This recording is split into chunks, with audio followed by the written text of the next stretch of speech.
Hello, everybody, and welcome to the Trade Talks Live. I am Roger Wakefield. I started plumbing 45 years ago. It was 1980. It's a long time ago. This is back before he was even born. It's before I thought of him being born. Yeah, it was. Yeah, it's just, kind of good stuff, though. Okay, we're good. We're rolling. Good. Making sure. Anyway, guys, look here. We go live each and every day, and we do this for y'all because I learned a long time ago that if you will get up every day and study your niche, your business, your industry, your profession, in a year to 2 years, you can move up to be in the top 5% of your industry. It works. I'm just going to tell you, it works. So we decided, look, what if we created a show where we did the research, we put it out in front of people, we talk about all the trades, because there's things that maybe some other trade's doing that you're not doing, and you're like, wow, you know what? We could do something kind of like that. So it's really cool. So I love what we get to do, and the cool thing is we do it for you, but I don't do it alone. That's it. Definitely not. Good morning, everybody. I'm Henry Wakefield, a.k.a. Squirt, as you see down on the screen. And we do this for you. If you've got a friend in the trades that needs to hear this, share it and pass it along to them. Let them tune in. If you're tuning into the podcast, I appreciate y'all listening every day. We love that. But I am Henry Wakefield, a 20-year pipe fitter by trade. Loved it. Built tons of mechanical rooms. Got to work in a lot of freaking systems. But now I get to run LeakPro. And we would like to thank LeakPro for sponsoring today's episode of the Trade Talks, where we get to build the most precise leak detection system for professional plumbers. And when I say the system, guys, I'm talking about the complete kit. It's what I call the business in a box. Comes with both pieces of equipment. You've got the probe for the outdoor services, that meter to the home, irrigation lines, things like that. But then you've got that sidekick for whenever there's concrete, slabs, anything like that above it. Or if you want to reach up under a little lavatory counter that you can't get in, I know. You don't even have to get in there, do you? I can reach, no problem. Right on the angle stop, hear it squeal at you, and you say, yeah, we got a leak nearby. That's it. And that aluminum rod, it's a less dense metal, so it enhances the sound better. That's what eliminates that layer of concrete when you're trying to pinpoint locate a slab leak. So if this interests you, check out the complete kit at our website, leak.pro, or just give me a call at 8888 LeakPro, and I'll give you a call back after the show. Kind of neat the way that works. And guys, we do what we do because of something that I learned 7.5 years ago. I learned how to use YouTube to grow a business. And we grew our business. We scaled it. We sold it. Sold it 3 times, but that's a whole nother story. Because if it's anything that you've ever thought about doing, I made a free webinar to help you get started. And it is really easy. JustMattRoger.com. Go check it out. It's a free webinar. It'll show you that you don't need a lot of fancy equipment. You don't need a lot of followers. You don't need a lot of views right now, but you need to get started. In the next 5 years, I truthfully think your YouTube channel is going to be more valuable to you than your website because it's going to bring in more people, and it really will. And if you've already got a residential service company, but you don't know how to get started, you don't know what to do, you don't have systems, processes, you don't have things in place, residential service professionals can help you do that. We've got coaches, we've got teams, we've got groups that you will fit right in, and you'll get to learn from other people. So to learn more about it, go to residentialserviceprofessionals.com. Now I'm going to go ahead and I'm going to start out jumping into the comments. So very first comment right here, Richard Cole. I'm going to make sure I get this right. Eel River Power Co. That's what I'm thinking. Okay, I like that. Says, good morning, fellas. Thank you for the content. Thank you for the good information. God bless you guys and your families and the men and women that are listening to the show. Godspeed. Brother, thank you so much. I love it. Man, great having you in here. And then we got a God bless. I hope you're having a great day. Absolutely. Man, and then you're followed up by the psycho. How did Matt get in here? I thought we had been blocked or something. That's what that wrench is. I know. We were trying to hit him in the head and kick him out, and it didn't work. It didn't work. Matt says, Mr. Miyagi of plumbing and a leak, Viking leak whisper. I'm going to get that right one day. One day. What's up, brothers? Headed back to Vegas. Happy Thirsty Thursday. Well, brother, if you're headed to Vegas, go by El Segundo Sol. Have a burrito. Have a margarita. And tell them the pins they got on. Say, hey, I know that guy. Pretty cool. Go LeakPro and Roger Wakefield Plumbing Education. Guys, make sure if you're here, you like and subscribe. It's It is a kit so good, makes you want to slap your mama. Ooh, My mama would like that. She slapped back. And it's Johnson is in the house. It reaches ice maker lines really well for me. And I love that. Yes, it does. You don't always have to pull the refrigerator all the way out to where you can get in there. That's it. You can literally pull it out a little bit and get right down behind it and touch it. Man, you are so right Good there. to go. Absolutely. That's it. A lot of people used to ask me, why'd you leave that rod so long? Like, I want something smaller in the house. And it's like, have you seen under some people's cabinets? Yeah. No, you want that long rod. Yeah. Matter of fact, I don't even want to get near the cabinet. I want to stand way back here. There's something under there might get me. All right, we're going to jump into the national news. And this is great because the federal government has announced over $4.5 billion in new border wall and infrastructure contracts. Now, this isn't just fences. It's trenching, it's conduit runs, it's access roads, it's high mast lighting, full electrical infrastructure along stretches of Texas, New Mexico, and Arizona. Now, this is going to create about 7,000 jobs across the civil and electrical trades, with subcontractors already being recruited through sam.gov. Guys, if you don't know about sam.gov, go check it out. If you don't know about Kizzy Parks and you want work like this, go check her out. Definitely so. But sam.gov and the Corps of Engineers offices are who's awarding this work. So these projects emphasize buy American steel. I've used to love being on union jobs. They're like, hey, union steel's required. No China stuff. I requested a quote this morning. Where would you like the material from? Where do the tools need to be from? Born in the USA. United States, baby. I love this. I'm so glad I get to pick. And that's part of being LeakPro. You know, we get to say, look, it's made in the United States. We source our materials in the United States. Mm-hmm. We put it together by one person in the United States. At the outhouse, wherever that place is. I know, he's out in the outhouse. But guys, this is cool. Yeah. American steel, low carbon concrete, strict environmental control measures. It's a chance for small and mid-sized contractors to grow through subcontracting, equipment rentals, and supply partnerships. Guys, this is going to be great for companies all up and down around the border. That's it. The key challenge will be the logistics. Remote desert sites sometime, extreme heat. You know, OSHA's taking care of that. You got to have heat breaks and security clearance requirements. Okay. For companies positioned to deliver, especially those with trenching, conduit, renewable power, anything at all like that, if you've got that experience, this could be a new and massive revenue stream for you. That's it. And this isn't just border wall. I think they're adding like 170 miles, I think it is, of wall itself. But then they're going to take like 750 miles and make it smart wall. They're going to have cameras and things like that to actually patrol it and keep an eye on these far stretched spaces. That way they can figure out who's going around the end, just sneaking around. That's it. And I think it's really cool, the different ways that we're approaching this now. And it's all covered under that big, beautiful bill. Now, we're going to roll into the bottom line. And Squirt, I got a question because you did a lot of estimating. Yes. But we're going to talk about contingency margins and how much buffer you put into bids. That's right. It varies, guys. It's not the same. Oh, all projects we put this percent. No. The average construction project runs about 9 to 12% over budget. Yet most contractors are still bidding super tight. Okay. Smart companies, like when I was working at, we built in contingencies. Okay. It's not hidden profit. It's as a protection. Mm-hmm. If the risk is higher on a job, you're going to want to carry more contingency because there's some things that we just cannot control. And that's understood on the front end. We all know it. If you go into an existing space, guess what? You don't get to work whenever you want to.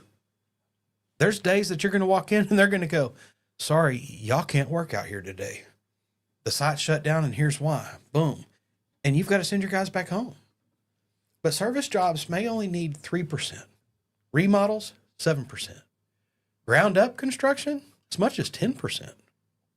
Imagine not putting in 10%. I mean, a lot of these companies bid these jobs hoping to make 10%. Yeah.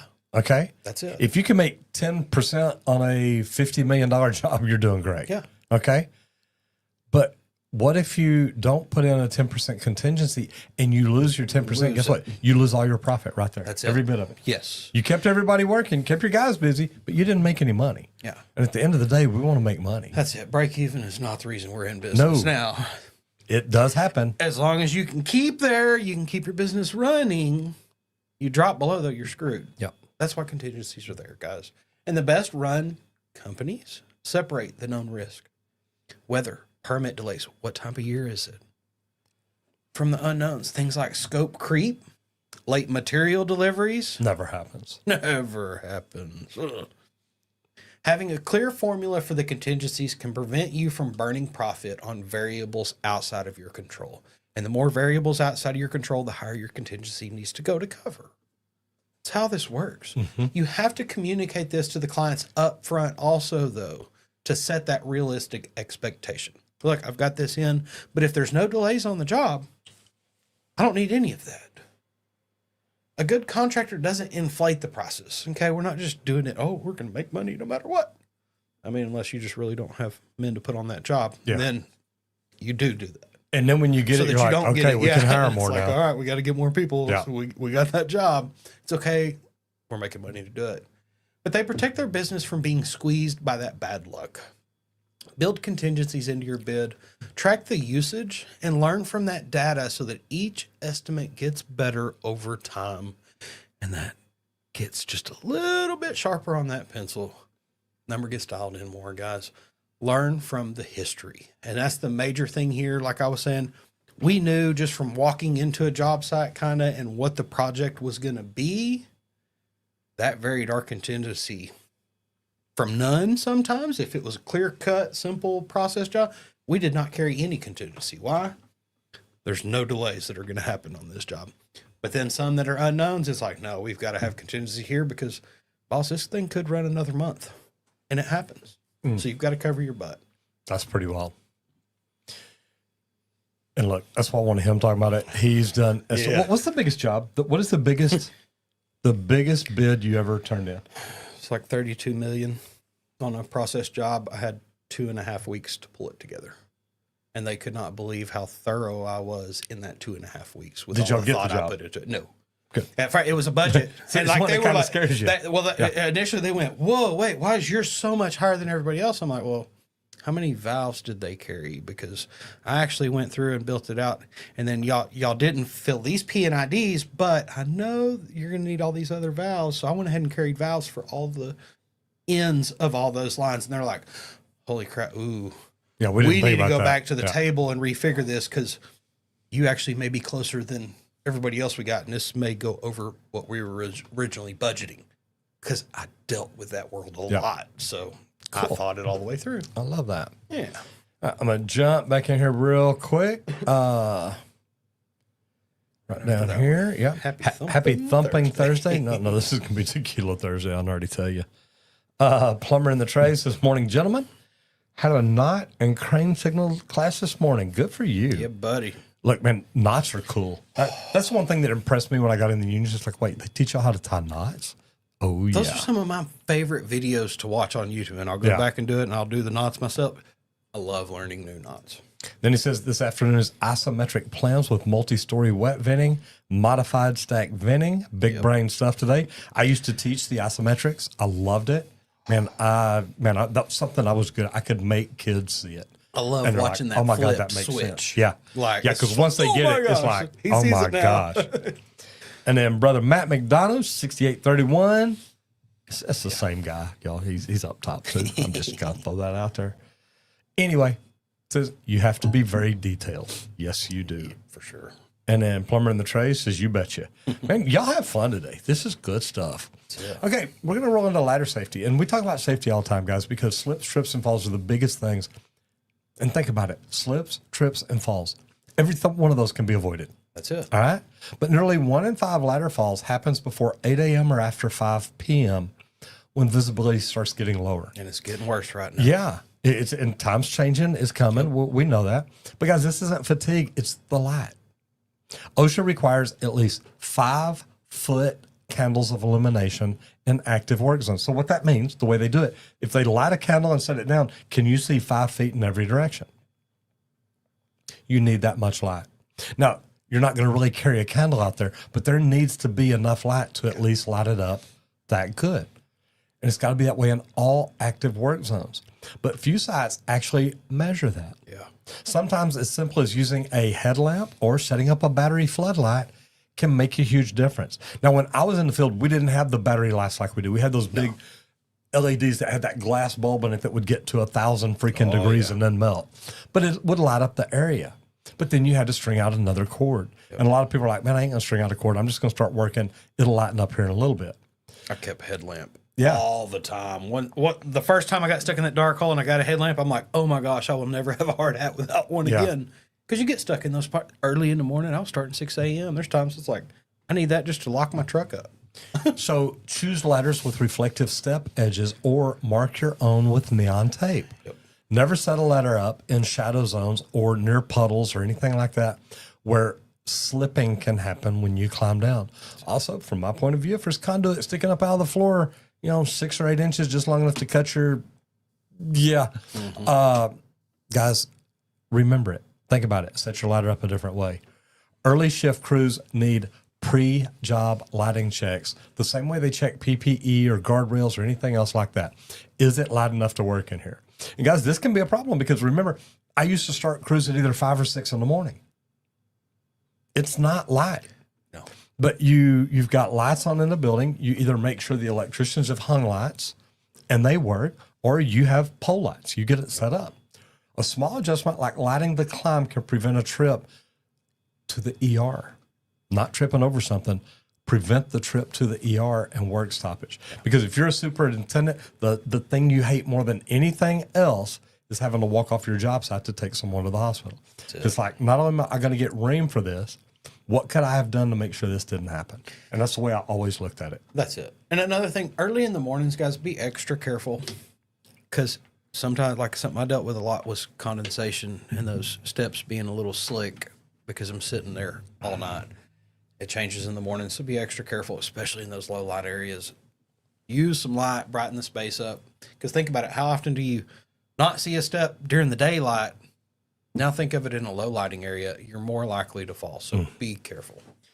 And Matt's not being very nice. He says, you're showing your age if you're using a candle. Like having my hat light? Absolutely. And Ricky Pettis says, my apprentice Derek loves you, Roger. Man, that's cool. Tell Derek I said hello and tell him I said thanks for you jumping in. Yeah. So, new construction, rehabilitating aging hospital wings to net zero standards. And I got to tell you, one day, Squirt and I are going to get everything done around here we want. We'll be on a net zero property. Our studios, our barns, our shops, our event centers, our houses, everything that we have will be net zero. Yep.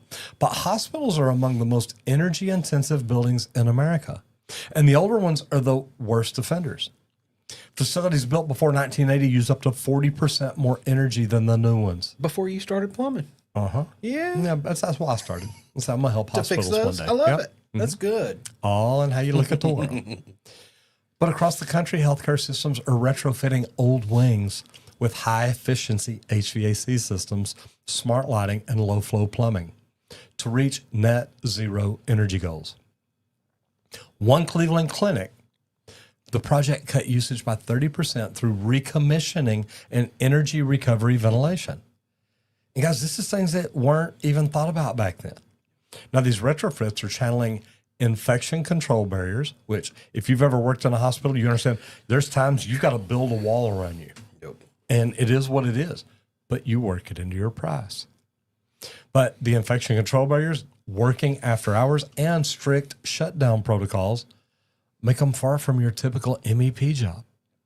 But they're lucrative. They're very lucrative. And they're stable because the federal rebates and the DOE, the Department of Energy Health Facility Initiatives, I mean, hospitals are actively seeking contractors with sustainability credentials. Yeah. If y'all have ever seen a lot of my old stuff, my name is Roger Wakefield, Lead AP. And that's a certification. It's like an MD. It's that big. It's a federal deal. It's given to me by the USGBC. I passed the test. And it wasn't an easy test. This is one, I studied my tail off for. and still made a 70. I mean, I was I'm going to tell y'all, I've known him all my life. That was a hard freaking test. I've never made a 70 on an exam. Never. Not an exam I wanted to pass. I made a 70 on an art test in high school because I answered 7 out of 10 questions. That's what I was about to say. Got up to Unless it was in high school and it was a 7 out of 10. I just answered good. 7, I'm done. I got my 7. She said, well, what if you missed one? I said, I didn't. Know what you know. So anyway, yeah, that lead AP exam, I made a 70, and I was sitting there sweating thinking, oh my gosh. Yeah.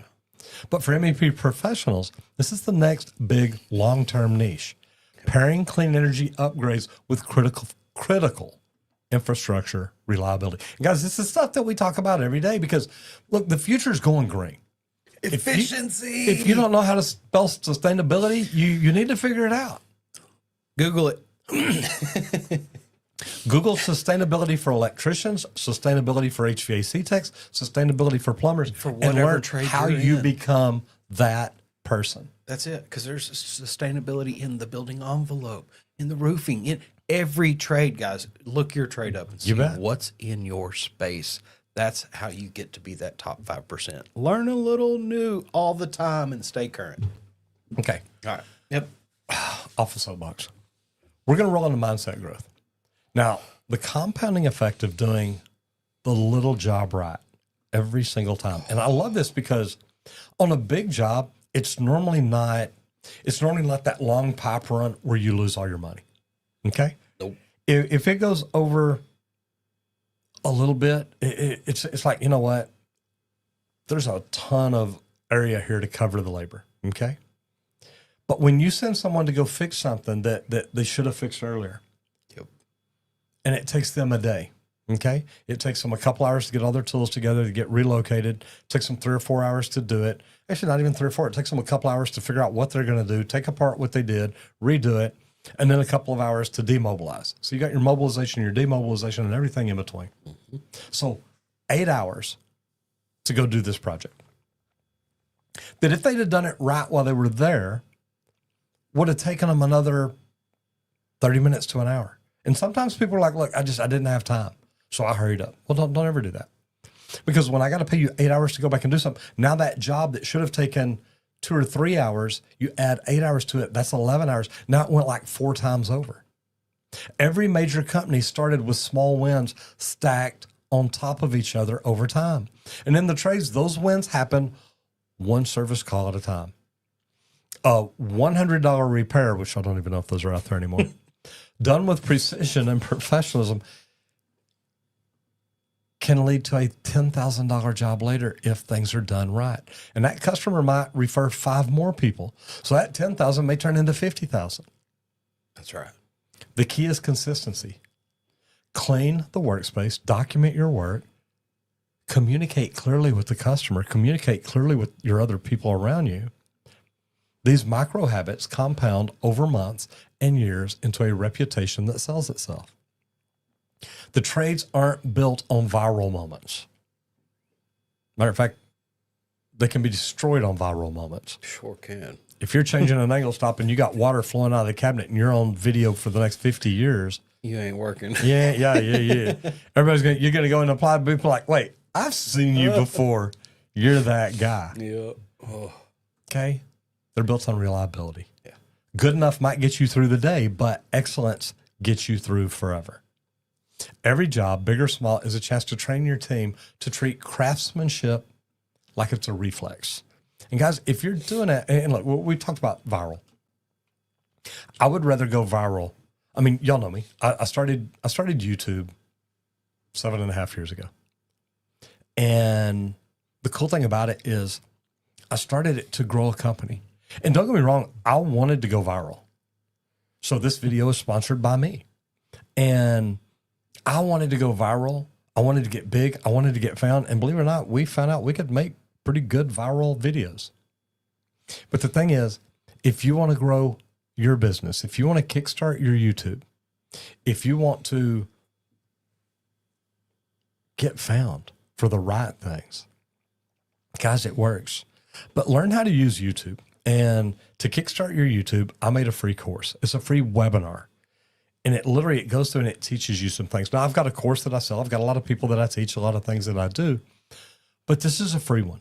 Get in there and check it out, because if you think that voice inside your head is right, saying, look, YouTube won't work for you, look at me.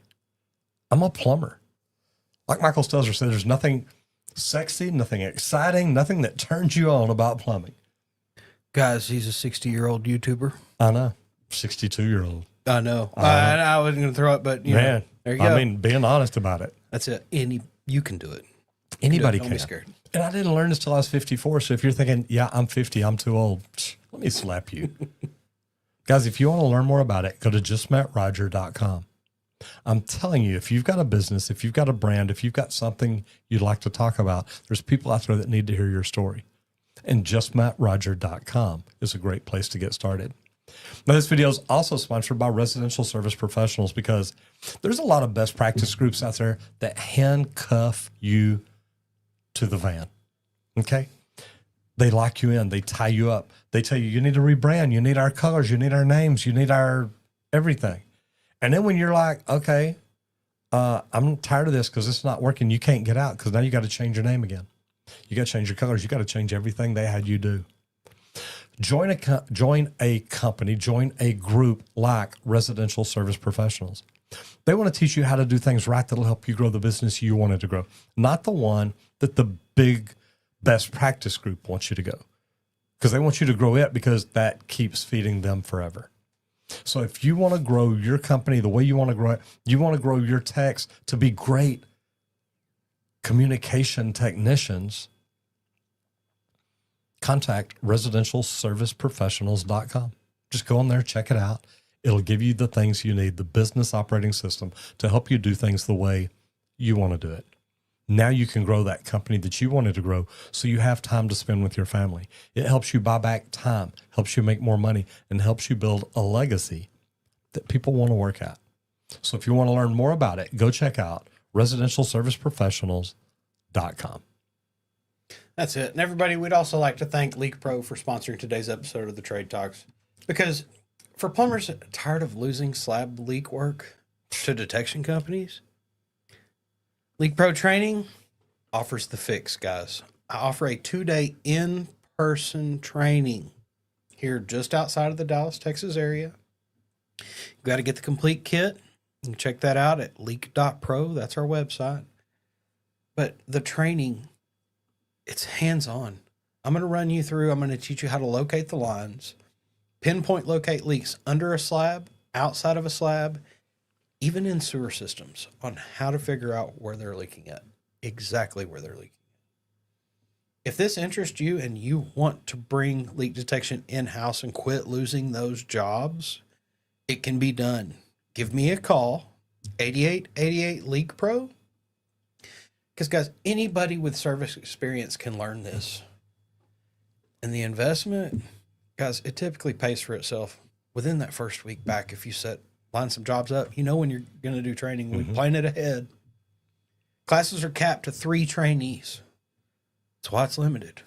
I don't need any more than 3 people. I need you to have that one-on-one experience, so you leave here being able to pinpoint locate every leak. You know, that's 1-on-3. It's not 1-on-1. It's 1-on-3. It is, but you know what's good about it? I love it because the way you do it, it becomes a challenge.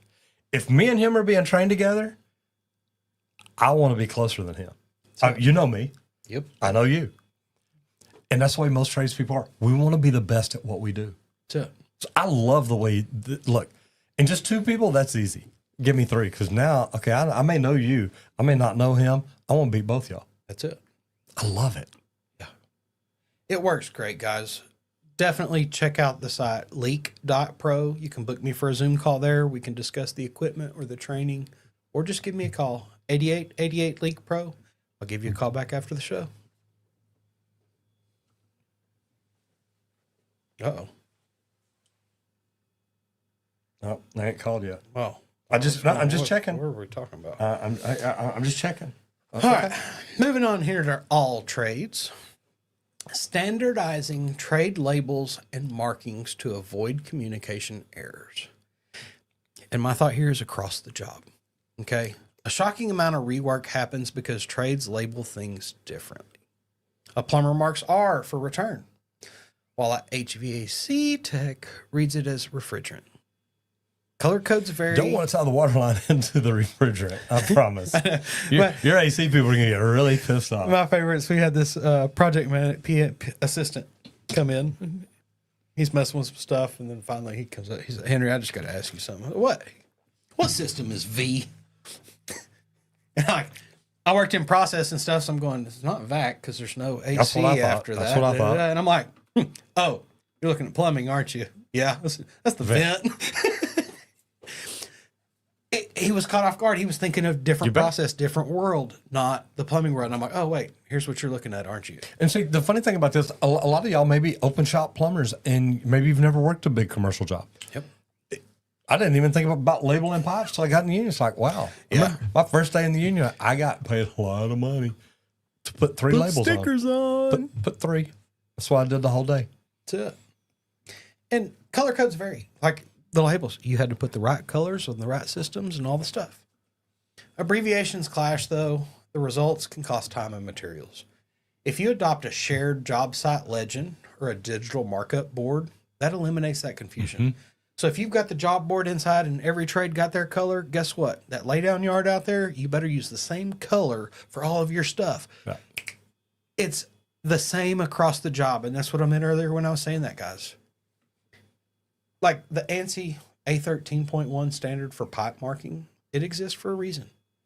But few actually follow that. It varies per site sometimes too. The colors get a little weird sometimes. I see purple and white and it's like, okay, there's not a lot for that. But if you use some photos to cover the standard, how it goes, it helps people follow it. There's no guessing later because they've seen it in use. And the more jobs you use this on, more people that are going to be like, hey, we need this on the job. Because shared notation and visual documentations keep everybody aligned, especially when there's a lot of subcontractors on overlapping shifts. Because it's not trying to micromanage, guys. This is about making sure everyone speaks the same language, understands it before the envelope gets closed up. Because we all have to do our part and our piece, and we know where that's all at.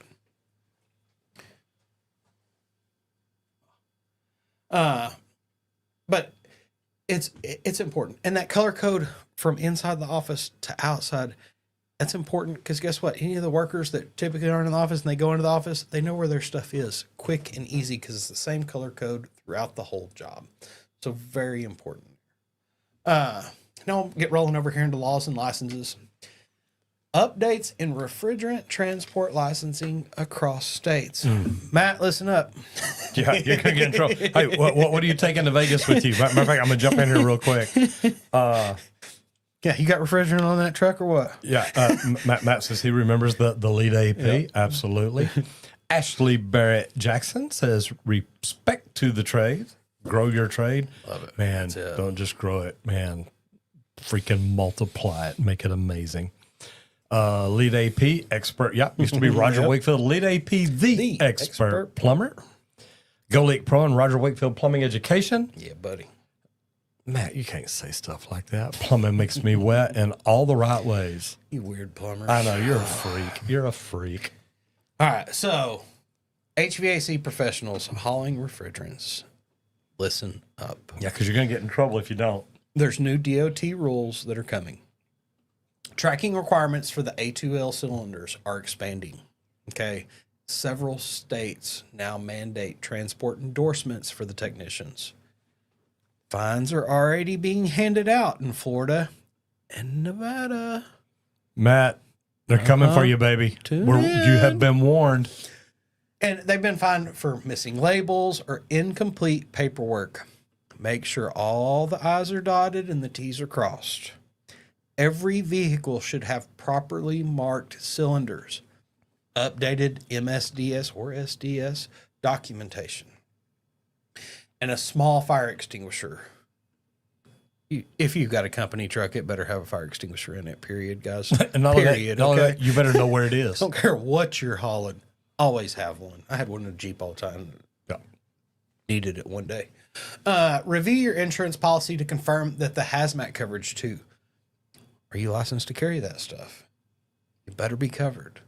Many standard policies don't include it. Okay. And that's why you've got to check your policy and see what it is. If you're an HVAC contractor, you kind of know that you've got to get some extra coverage on your insurance because you do carry some things at times. The federal rollout, it's going to be phased through 2026, but the time to prepare is right now, guys. Be an early adopter. It's better to be compliant early than to explain that fine later. Don't get caught up in this. If you're a HVAC guy out there and you do haul stuff across state lines, you need to check both states, what the requirements are so that you do have the appropriate documentation. Because we don't want you getting fined out there, guys. Definitely. It will cost you in the long run. Because if you're not looking at that, and like you said, I remember when I bought the things to mount the fire extinguishers in the Jeep. And people be like, why do you have a fire extinguisher in your car? It's like, well, why don't you? And I'm like, well, what do you mean? It's like, well, have you ever driven down the road and seen something on fire? Just saying. Yep. Matt says no Freon on me. Too crafty. Yeah, I bet you are. He's stocked everywhere. I know. He says, yeah, I have it shipped. It'll meet me on the job. That's I've got somebody else that drives that around. Good suppliers. He's got good a mule. suppliers. He's got a mule. But I mean, just guys, look, do anything and everything you can to be safe.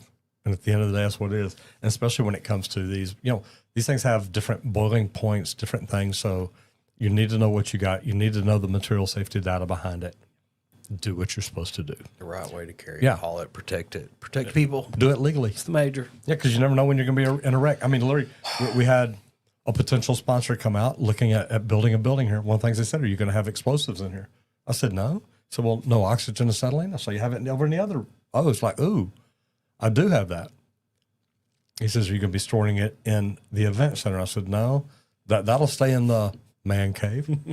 They're like, okay. So That's at my house. We're just good. things that we got. Yeah, we'll put it in Randy's bedroom. He don't care. Yeah.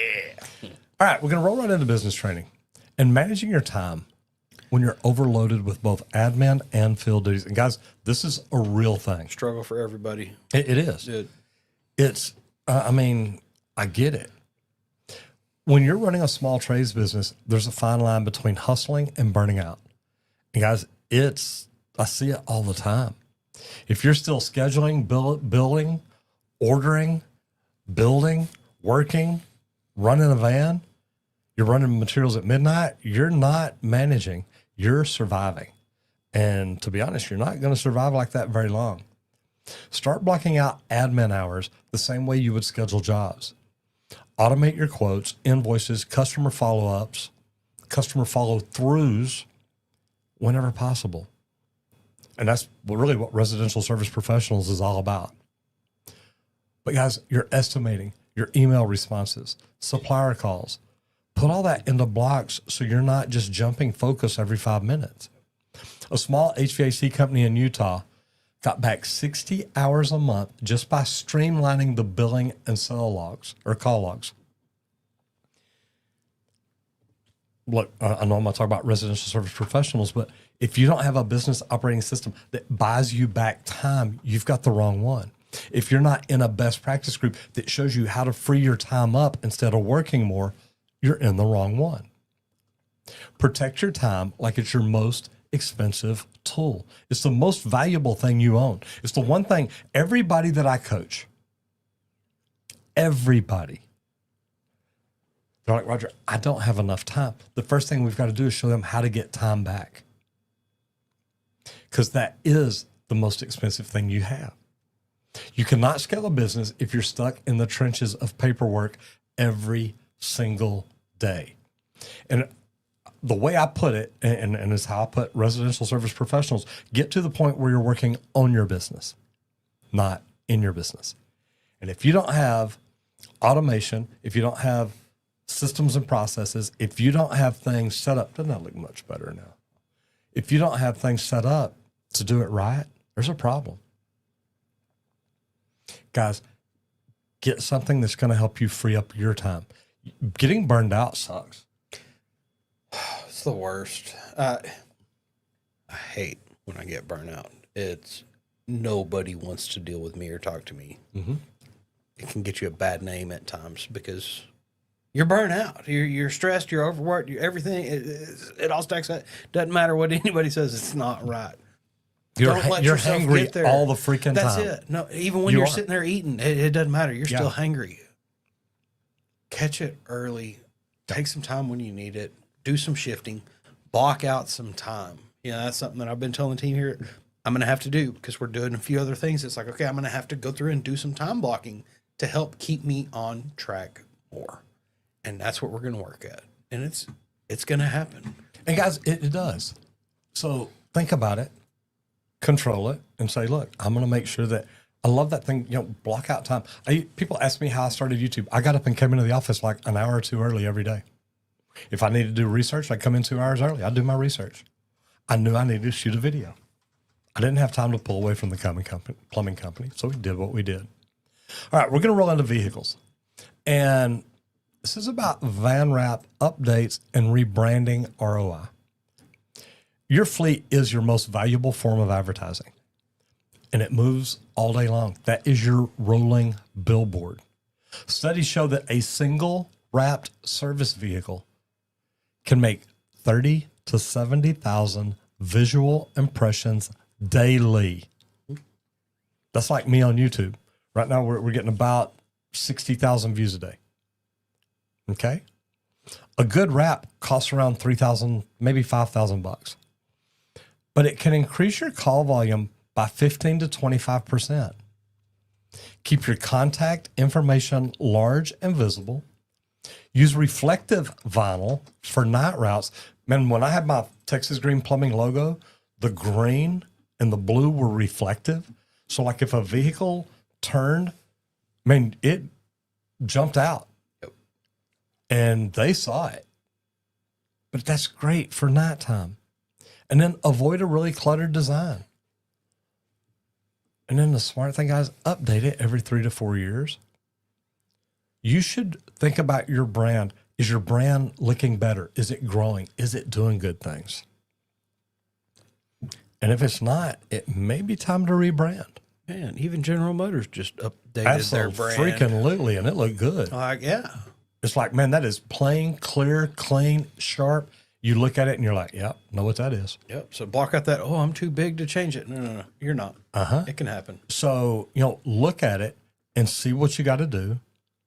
Because if you're not doing that every 2 or 3 years, every 3 to 4 years, you start looking stale.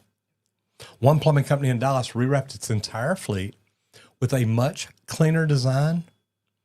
It added $200,000 in new business within a year. Was that you? No. Not too far off. Not too far. No, it's not too far off. And we weren't tracking our numbers. But guys, when we rebranded, when we took our vans and wrapped them, we bought 4 new vans. We wrapped them. They were sharp. They were crystal clear. Cause increase? Oh, yeah. Oh, definitely.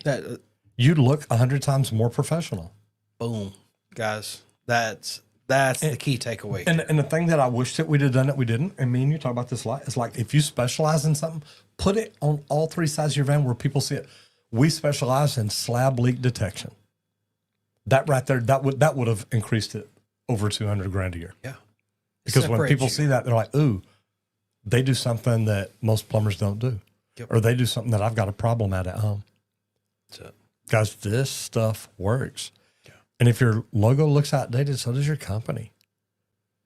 And a wrap, and look, I had my face on both sides of the van. And I had Harley on the back. And still some of those are running around town because I'll get calls every now and then. Yeah. But it's not vanity, it's visibility. People saw me on YouTube. They knew me. And then when my van goes by, it's like, oh my God, he's in town. You think that won't increase your calls? Yeah. Guys, this stuff works. And it works so good. I think one of my favorites is where you talk about the vans that were different color on each side so that it looks like I wish I'd have thought about that. Yes, indeed. Matt McDonough says, I agree. Only travel with hand tools, then order per job or extra for later. That's it. That's what it's all about. All right, we're going to roll into social media here. And today's spotlight goes to the Apprentice Survival Guide. Now, I like this. One of the most relatable accounts up there, and he's an up-and-coming tradespeople for all up-and-coming tradespeople. The content focuses on what really happens on site, first-day mistakes, tool setup, crew etiquette, and lessons learned the hard way. Guys, that's everything to cover right there. It's the kind of mentorship that used to come from old school people, foremen, superintendents, people like that, now delivered through short, funny, and brutally honest clips. Now, this is the kind of creator helping bridge the gap between training centers and the real world. And it's worth following whether you're an apprentice, whether you're a manager trying to understand your crew's mindset. This guy's putting it out there and letting you see what it's all about. Randy, the Apprentice's Survival Guide. Man, guys, I was going for HVAC and I kind of stumbled upon this and I was like, you know what? I dig it. I remember being an apprentice, getting all the questions, like, oh man, what's it like being an apprentice first day on the job? What's it like doing this? What's it like? Here's a channel for it. You must not let anyone define your limits because of where you come from. And that's the key to the apprenticeship. Yeah, we've got all this past, but we're learning to build our future. We're learning that new thing, that new trade, whatever it is. Keep going. Don't let the past limit your future. Yeah. Is what I would probably say there. Started back in 2018, over 20,000 subscribers and over 4.5 million views at only 176 videos. Doing some cool things. And I think it's pretty neat because apprentices have a different thought than seasoned pros. It's the youngsters coming in. Some of them aren't even young. It's different, but it's a different mindset and different thought process because they don't have that experience. So I love to see it from this side. So some of the latest here, big boy industrial HVAC equipment. Sometimes I like taking risk. Locked up pump. Man, I've replaced a bunch of those. Same pump. I feel like doing some different custom things, installing a smart oil tank sensor. This kid gets to do a lot of different things. And that's what I love here is it's a variety. It's not just one thing. Let's kick off real quick. Start with the oldest and see how it all started. Adding refrigerant with filled piece job link probes. We've looked at those. We have. Wireless. I like that. You HVAC guys love it. Fix air conditioner fan not spinning. Most people purge nitrogen the wrong way. Side note, guys, listen to that title. Most people purge nitrogen wrong. That's a very clickable title because you want to know why you're purging it wrong, don't you? Sorry, side. I know I side purged it right, so I ain't worried about it. I learned a long time ago. That's it. Now we're going to get to the most popular. Not spinning.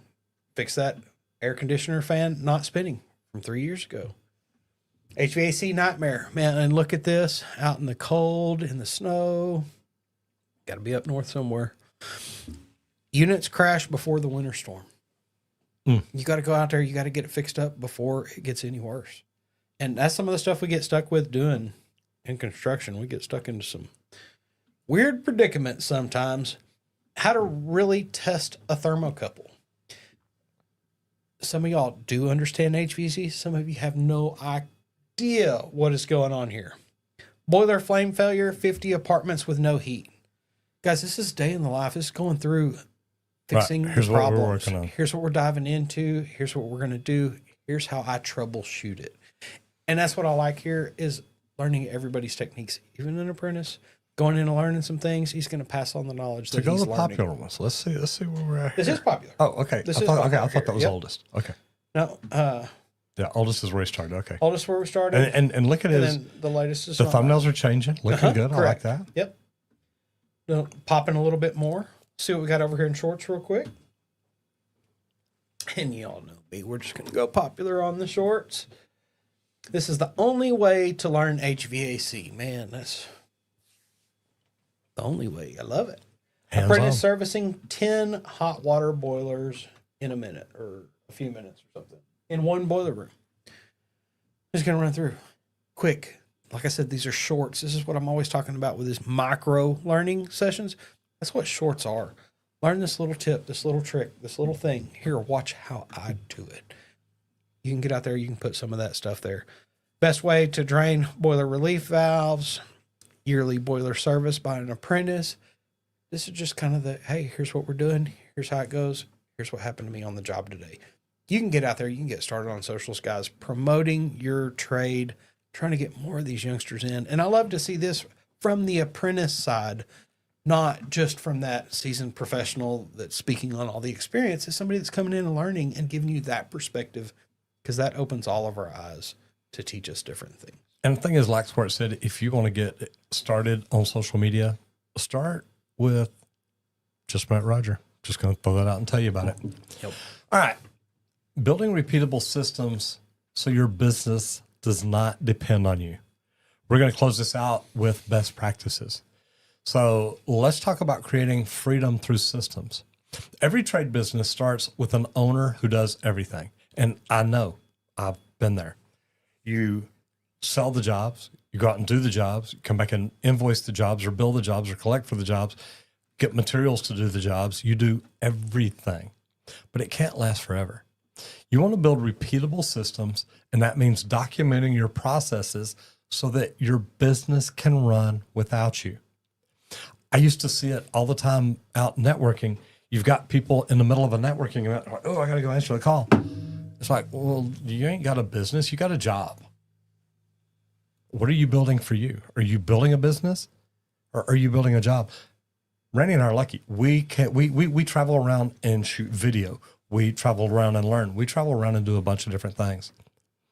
But you need to automate your customer follow-ups. You need to build standard checklists for your top services, for your top technicians. You've got to convert your best training moments into video SOPs. This way, your team can reference it. They can look at how you would do it. When your business runs on systems instead of memory, you gain control, not chaos. I remember being in a room once with another business owner, and we're talking, and he got up to speak one day, and he said, anytime you do something more than once, create a process. You should have a process for it. That way it's done right each and every time. And that's exactly what Residential Service Professionals community teaches. Real tools, real frameworks designed for trades, not just theory. This is the stuff that actually works. It's about building a business that is scalable, sustainable, and built to outlive your 80-hour weeks. 80 hours a week sounds short. I remember, God, when I was doing that all the freaking time. I mean, you'd get up at 6 in the morning. You don't go to bed till 10, 11, 12 o'clock at night. And you do it 6 or 7 days a week. Guys, that's not how to run a business. If you want to run a business the right way, check out residentialserviceprofessionals.com. And this video is sponsored by them. Residentialserviceprofessionals.com is a best practice group that's going to teach you how to buy back time in your life, how to buy back time in your business, how to put you in a position where you're working on your business, not in your business. You've got other people that can help you do that. So check it out at residentialserviceprofessionals.com. Now, this video is also sponsored by me because of what I do on YouTube, because of what I started doing 7.5 years ago. If you've ever owned a company and you're like, man, I don't know why, but it's just not growing. It's not working. Our phones aren't ringing. We're not making money. We're not doing this. We're not doing this. Our biggest problem was marketing. Our biggest problem is, how do we get the phones to ring? And I really got tired of getting ripped off by marketing companies. I actually hated it. Okay. The reason being is, anytime you went and talked to them, they're always like, you just need to give us more money. It's like, look, I'm already giving you a ton of money. You're not making my phones ring. And every time you walked in, I can tell you horror story after horror story. It's not good. But when I started doing social media, when I started doing YouTube, people started calling us from around the country. And you may say, well, look, I don't want calls from around the country. Okay. But they're also going to your website. That makes your domain authority go up. There's a lot of things about doing social media that can literally help you explode. And if you want to do that, if you want to learn more about it, go to justmattroger.com. Guys, I've put together a free webinar just to kind of introduce you to YouTube and the thought behind it. You don't have to have a lot of fancy equipment to start out. You don't have to have a lot of views. You don't have to have a lot of followers. You're slowly going to get there, but you've got to get started to do it. And if learning to do YouTube is something that you've ever thought about, or even any social media, check out justmattroger.com. The truth is, I started on YouTube because I saw the potential. YouTube is the second largest search engine in the world. Create content in your niche about stuff that people want to search, that people are searching. One of our top videos right now is how to fix a running toilet, guaranteed. You think toilets are going to be running tomorrow or next week or next month or next year? That video's got us over 5.5 million views, I think. Mm-hmm. Guys, make content that people want to watch. Make content that people want to learn from. And if you'll do it, it can literally help you out. Anyway, go to justmattroger.com. That's it. And everybody, this video is also sponsored by LeakPro. And at LeakPro, we get to build the most precise leak detection system for professional plumbers. And when I say the system, guys, I'm talking about the complete kit. It's what I call the business in a box. It comes with both pieces of equipment that I build. That probe, which is our T-handle style with a stainless steel rod, super durable for probing in and out of the ground, is what we like for that meter to the home service, irrigation lines, any yard service lines, things like that. But if there's a layer of concrete or asphalt or something above that leak that you're trying to listen to, you're going to want the sidekick that comes in that complete kit. Because that sidekick, it's my favorite. It's pistol grip style, super comfortable, but it's got that aluminum rod, which eliminates the layer of concrete or asphalt that you're listening through, so you can hear what's going on underneath. You don't drill a hole. Unless you want to verify after everything. That's your last way to verify. You do not have to drill a hole. It's non-invasive. You just listen through the I've heard plumbers tell me that. We go through the house and drill holes all over. I'm like, wow. Yeah. Don't do that, guys. Give me a call. Okay? You can check out the complete kit at our website, leak.pro, or give me a call at 8888-LEAK-PRO. And don't just settle on the equipment, guys. I offer a 2-day in-person training. I will teach you how to locate lines, pinpoint locate leaks under a slab, outside of a slab, even how to determine where the leak is in the sewer system, all from the clean out outside of the house. If you're ready to add leak detection to your list of services and quit sending it to the leak detection guys, keep that revenue in-house. Give me a call at 8888-LEAK-PRO or visit the site leak.pro, and you can book me for a Zoom call there and we can talk about it. Because, guys, if you're a plumber out there, you're the reason I keep doing everything I do every day. I build the tools for you. Get out there and start using them. Appreciate it. It's kind of nice. Guys, the cool thing is we get to do this every day because of y'all. And I'm going to jump in here real quick. Happy Helping Handyman says, hey, our numbers are growing. We're getting more viewers. Yes, we are. Guys, if you love what you saw today, do me a favor. Just share this video with someone that you know needs to learn more about the trades. What's up? Of all days to have your CPU upgrade. But you made it. See, hey, that's all right. You got it updated. That's it. Have a blessed day out there, everyone. Gots to go. And Brother Matt says, have a great day. Love you. Bye. Brother, look, we get to do this because of y'all. We get to come in here each and every day.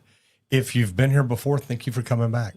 If this has been your first time in, man, I love it. Hit the subscribe button, ring the bell, come back and see us tomorrow. We do this every day at 10 o'clock Central Time. And we do it, like I said, because of y'all. We want to help you learn more about your business, your industry, your trade, your profession. So come back in, check us out. But remember today, whatever you do out there today, do it safe and have fun. Happy Tequila Thursday, everybody. Hope you tune back in tomorrow for a fun Friday. Hope y'all have a great day out there, guys. Get out there and hit it effing hard because you know we will. See y'all tomorrow. Bye, guys.